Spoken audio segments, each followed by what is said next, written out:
அக்கா பேரிக்கா அக்கா அக்கா என்னக்கா பண்றீங்க? அக்கா சோகமா இருக்கீங்க. மா சிந்து எப்படிமா இருக்கிற? நல்லா இருக்கியா? நல்லா இருக்கேங்க. நீங்க எப்படி இருக்கீங்க? பார்த்தா தெரியலையா எப்படி இருக்கிறேன்னு? அண்ணன் எப்படி இருக்காரு? அண்ணன் என்னம்மா கருப்பா இருக்கிறாரு, கலையா இருக்கிறாரு, பார்க்கறதுக்கு நல்ல யூத் மாதிரி இருக்கிறாரு. அவருக்கு இந்த மாப்பற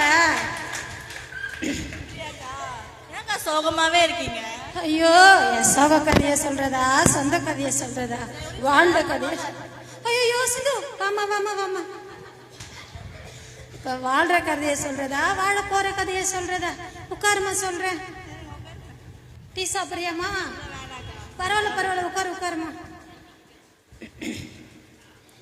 நைட்டானா அவரோட பெரிய போராட்டம். இந்த 6 மணி ஆகக்கூடாதுன்னு சொல்றாருமா. போதைய போட்டு வந்து என்ன பாடா படுத்துறாரு.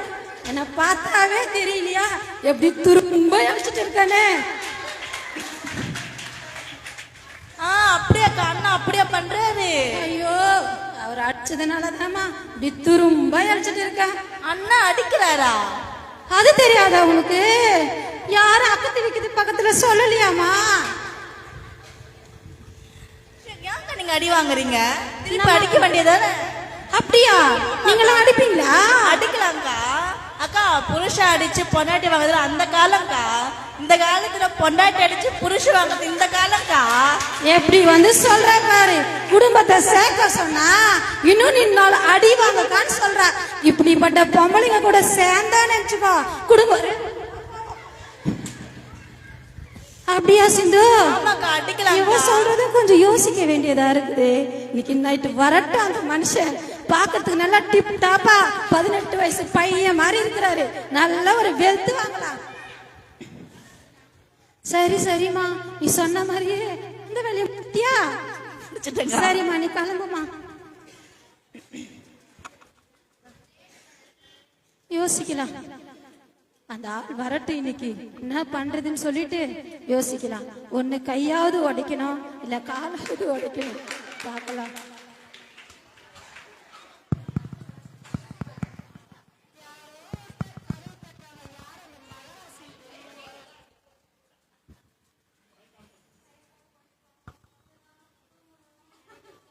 ஆனா தூங்க முடியல. இந்த பொழுது போனாவே இந்த கதவு தட்டுற சவுண்ட கேட்டாவே மயக்கமா வருது. என்ன பண்றதுன்னே தெரியலையே. ஐயோ, ரொம்ப முடியல. அப்பா உடம்ப நினைச்சாவே ரொம்ப கவலையா இருக்குது. என்னத்த பண்றது? வரட்டும் வரட்டும் இன்னைக்கு அவரு பொண்ணு. அப்பா ஏசப்பா. ஐயோ, ரொம்ப முடியலையே. அப்பா நேத்து வாங்கின அடி வேற ரொம்ப. கையும் தூக்க முடியல, காலும் தூக்க முடியல. என்ன பண்றதுன்னே தெரியலையே. அப்பா என்னப்பா பண்றது? ஆனா இருக்குதுங்க பாருங்க. கல்யாணமே வேணான்னு சொன்னேன். எங்க வீட்டுல 2 இருக்குதுங்களே. ஏம்மா நீ மகராசியா இருப்பம்மா, போமா சொல்றத கேளுமான்னு சொன்னாங்க. ஆனா நான் போயிட்டு வாய்ச்சிருக்கிற இடம் இருக்குதே. ஐயோ, ரொம்ப முடியல. பாக்கிறதுக்கு தான் டிப் டாப்பு, ஆனா உள்ள வந்து இருக்குது பாத்தியா, ரொம்ப முடியல. இப்ப இருக்குதுங்க சொன்னா எங்க கேக்குதுங்க? ஒருத்தி கேட்க மாட்டேன்றாளுங்க. அப்பா கொஞ்ச நேரம் ரொம்ப முடியல, கொஞ்ச நேரம் உட்காரலாம். வருவாய் தருணம் இதுவே அழைக்கிறாரே வல்ல ஆண்டவர் இயேசுவண்டை.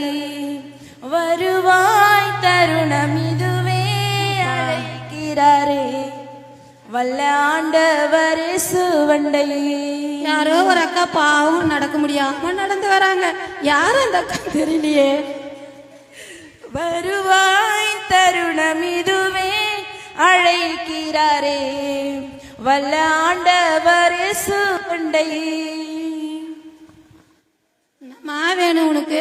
நானே முடியாம இருக்கிறேன், நீ வேற வந்து டிஸ்டர்ப் பண்ற. வருவாய் வருவாய்ன்னு சொல்ற, அந்த ஆள் வேற எங்க வந்துருவான்னு தெரியல.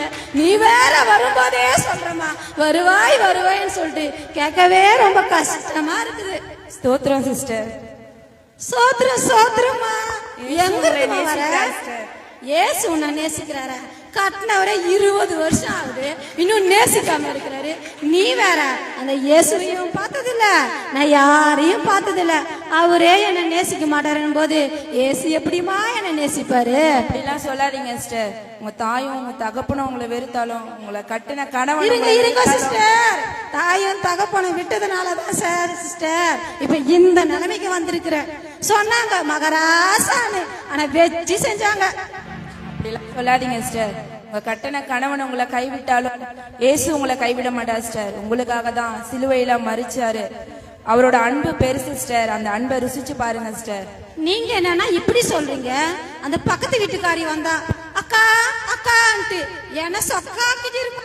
அவ வந்து சொல்றா, அக்கா நீ அடி வாங்கிட்டா இருக்கிற, அவர் ஒரு அடி அடிச்சா நீ 4 அடி அடிக்கணும்னு சொல்றா. அவ கதைய கேட்டிருந்தா நினைச்சுக்கோ, என் குடும்பத்தையே முடிச்சிட்டு இருக்கும். ஒரு அடியோட நிறுத்துற அந்த மனுஷன் என்ன என்ன பண்ணிருப்பாருன்னு தெரியல. பாக்கிறதுக்கு நீ நல்லா அந்த ஆண்டவர் மாதிரியே இருக்கிறமா. அப்படிலாம் அடுத்தவங்க பேச்சை கேட்டு நீங்க அந்த மாதிரி பண்ணாதீங்க சிஸ்டர். அடுத்தவங்க ஆலோசனை நல்லா இருந்தா மட்டும்தான் நம்ம கேட்கணும். நம்ம குடும்பத்துக்கு விரோதமா இருந்தா ஒரு நாளும் நம்மள அதை கேட்க கூடாது சிஸ்டர். கர்த்தர் பைபிள்ல ஒரு வசனம் சொல்லி இருக்கிறாரு, 1 பேதுருல, அந்தபடி மனைவிகளை உங்க சொந்த புருஷருக்கு கீழ்ப்படிந்திருங்கள் அப்படி சொல்லிட்டு. அப்படி நம்ம கீழ்ப்படிந்து இருக்கும் போது நம்மளுடைய நடக்கைய பார்த்து நீங்க அவங்களுக்கு அட்வைஸ் பண்ணாமலே, நீங்க அவங்கள திருத்தாமலே அவங்க திருந்திருவாங்கன்னு அப்படின்னு பைபிள் சொல்லுது சிஸ்டர். அந்த வார்த்தையின்படி நீங்க நடந்தீங்கன்னா உங்க குடும்பத்துல எந்த ஒரு சண்டையோ எந்த ஒரு துன்பமோ எதுவுமே வராது சிஸ்டர். நம்மளோட அன்புக்காக தான் கர்த்தர் இந்த உலகத்துல வந்தார். கட்டின கணவனோட அன்பு கிடைக்கல நீங்க கவலைப்படாதீங்க. ஆண்டவர் இடத்துல நீங்க அன்பா இருக்கும் போது உங்க கணவன் உங்ககிட்ட தானாவே அன்பா நடந்து பாரு சிஸ்டர். இந்த வசனத்தின்படி கீழ்ப்படிந்து நீங்க நடக்கும்போது உங்க குடும்பத்துல கண்டிப்பா கர்த்தர் ஒரு சமாதானத்தை கொடுப்பார். அப்படியே சிஸ்டர், கர்த்தர் உங்களை கோடிய பெருக செய்வார் சிஸ்டர். நல்ல மகராசி எப்படி வந்து நல்லதை சொல்லிட்டு போறாங்க பாருங்க. இந்த அக்கத்து பக்கத்து வீட்டு காரியத்தை கேட்டீங்கன்னு நினைச்சுக்கோ, முடிஞ்சது எல்லாம். ஆமென். ஹல்லேலூயா, ஹல்லேலூயா. இந்த மாதிரி தான் நம்ம குடும்பத்துல இருக்கும் போதும் நம்ம அடுத்தவங்க ஆலோசனையை நம்ம கேட்காதபடிக்கு கர்த்தர் நம்மளுக்கு கொடுத்திருக்கிற ஞானத்துல கர்த்தர் பைபிள்ல ஒவ்வொரு வாசனங்களையும் சொல்லி இருக்கிறாரு. நம்ம சொந்த புருஷரை நம்மளுக்கு கொடுத்திருக்கும் போது அவங்களுக்கு நம்ம எப்படி இருக்கணுமா? கீழ்ப்படிந்து இருக்கணுமா? நம்ம இஷ்டத்துக்கு எதுவும் செய்யாதபடிக்கு ஒவ்வொரு காரியத்திலும் அவங்களுக்கு கீழ்ப்படிந்து நடக்கும் போது அவங்களை கனப்படுத்தும் போது கண்டிப்பா கர்த்தர் நம்மளை நிமிர செய்வார். ஆமென். ஹல்லேலூயா.